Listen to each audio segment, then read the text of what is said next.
What is up guys, Munash here, and today we have Corvus Glaive against Abyss of Legends Killmonger.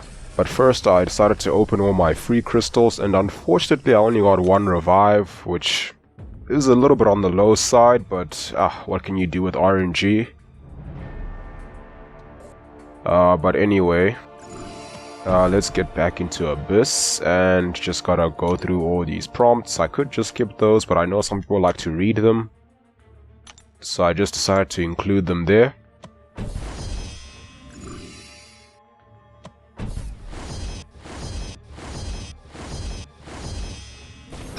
Okay, and now we have the big bad Killmonger. So he is like all the other generic skill champs, where he gives you minus 100% offensive ability accuracy when you are not using special attacks. And that's kind of why I brought Corvus Glaive for this fight, is because parry or a well-timed block is a defensive ability, and that's what he uses to armor break. So now I only have 2 missions and I don't have any boosts or suicides running, but let's see how it goes. So initially I thought I was just going to do the traditional medium, light, medium combo, but then I decided that I'm also going to just do medium light and then back off, because I want to make sure that I can get 2 special 2s on this first cycle pretty comfortably. So fortunately, because it's a hit cap and not a time cap, it does make it somewhat easier to optimize your damage with Corvus Glaive for these big health pools. Because really what you want to do is try to make all your hits count, except for that first light attack, because that's the one that doesn't crit. But it does help you to get your special 2 without using your 20 guaranteed crits. But yeah, the nice thing about Corvus is he isn't really affected by the Abyssal enhancement in this fight, just because he doesn't actually have any sort of unique offensive abilities that don't come from special attacks. You know, his well-timed block is a defensive ability, and so you can armor break him all you want, which disables his vibranium armor, which makes the fight a lot easier. You can use Aegon for this fight as well. Yeah, he can get the job done, although it would take probably twice as many revives. So with Corvus, I managed to do this fight in 2 revives, and I'm sure you can do it with 1 if you use suicides or you boost hard enough. But for me, it wasn't really worth activating suicides just for this fight, because I'll need to take them off pretty soon again, and that's just another cost on the units. So I said I'm just going to do it without suicides. So I sometimes also just throw my special 2 just to give myself some space to make sure that I don't get cornered. And that's just me sort of playing it safe. So I'm trying to do as little hits as I can while waiting for his glaive charges to come back. But now, the part that's a little bit tricky is it's kind of easy to get cornered if you're a little bit too passive, because Killmonger can push you back quite a bit. Which is why I do sometimes do medium light medium, or just medium light. And ideally you want to be above 2 bars of power by the time your charges come back. And when he uses a special 2 and goes indestructible, I like to make sure that I'm using non-crit hits primarily to remove those indestructible charges.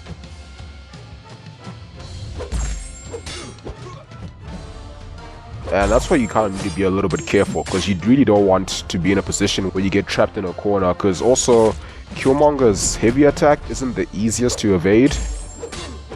I mean, you can do it pretty consistently if you practice and get the timing right, but you also need to be able to react quickly enough.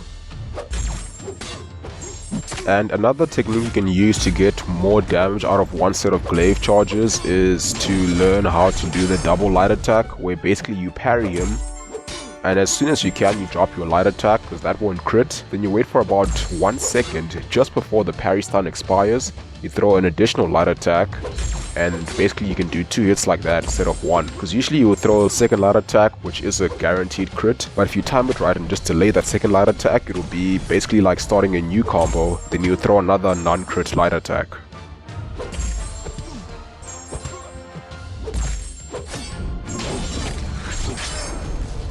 So Aegon can actually do this fight in about, I would say probably about 4 revives.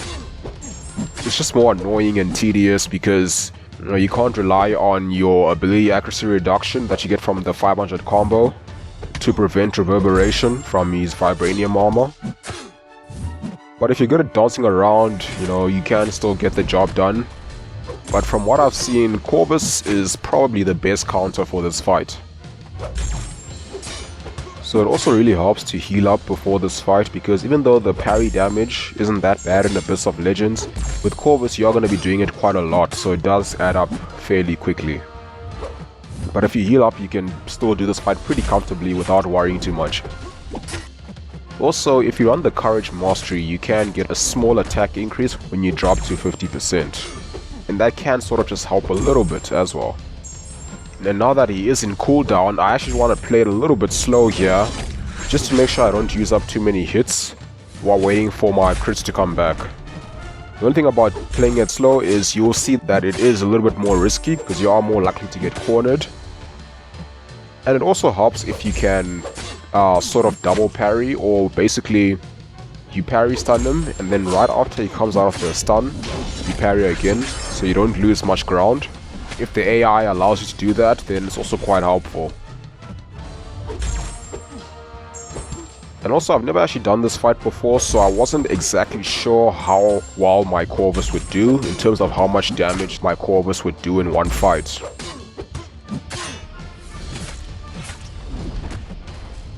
I've also seen Namor being used for this fight, although that was quite some time ago when Abyss was still fairly new.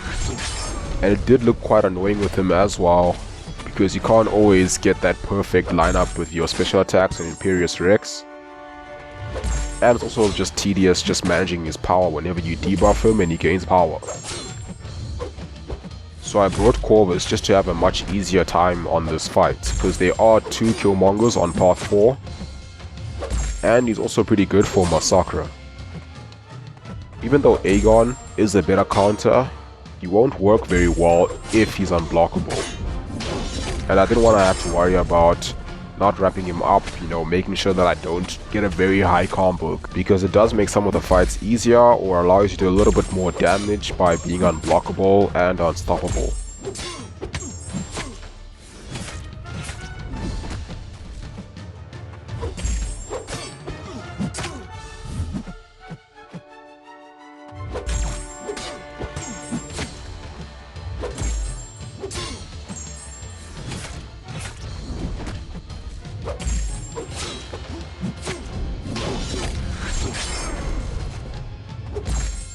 So now, because I only have about 10 hits left, I decided I'm just going to do double mediums because they were both crit.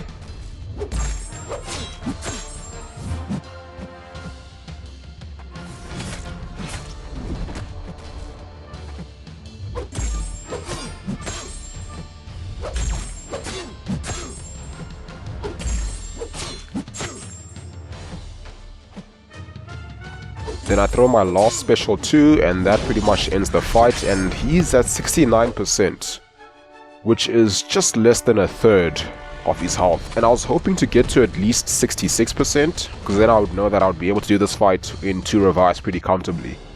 But because I was just a little bit short, I decided that I'm actually going to use a greater cosmic special boost. Just to be a bit on the safe side, because I just really didn't want to get to a stage where I run out of hits just before it's about to get down. But I think if you can play it a little bit better and maybe maximize the damage a bit more with your crits, you can still do it in 2 revives without any boosts or suicides. But yeah, I decided to use that greater cosmic special boost because I actually hardly use that boost since I don't use Corvus in Alliance War. He pretty much just does AQ for me, and Hyperion doesn't really need them. So I thought if it helps me save just 1 revive, then it's worth it.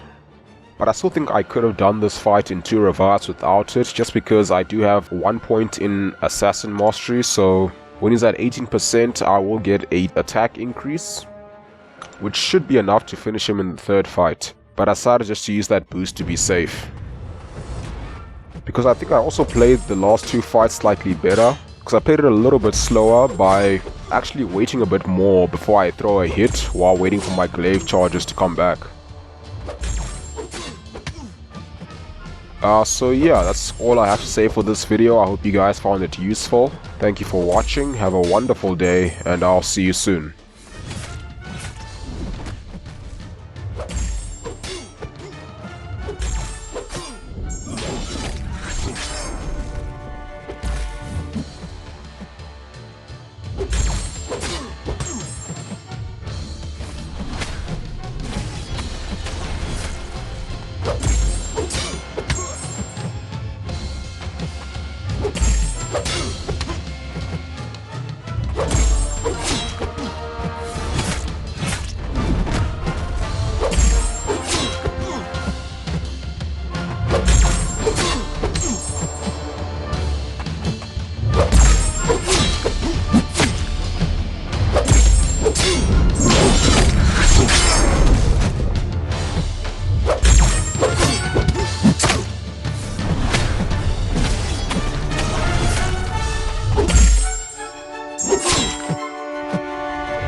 you.